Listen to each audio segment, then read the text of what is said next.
نفسك المفروض ان نفسك هي سندك، المفروض ان نفسك تحسسك بالحب والدعم.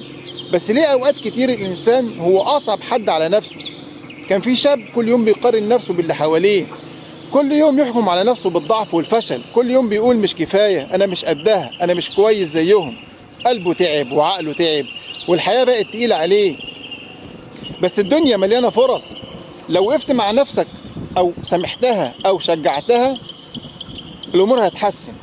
وقف قدام المرايه وقال لنفسه انا شايف فيك حاجه جميله، كل خطوه صغيره ليكي هتبقى مهمه في حياتك، انت كفايه، انت كفايه.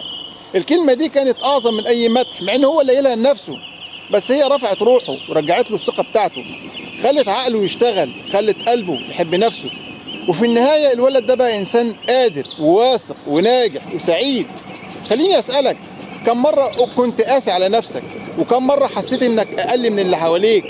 بس الحقيقه جواك كان كفايه واكبر مما تتصور. بدل ما تقول لنفسك انت مش قدها، قول انا قادر وهتحسن خطوه خطوه. بدل ما تقول انا مش كفايه، قول كل حاجه جوايا مهمه وكل تجربه ليها قيمه.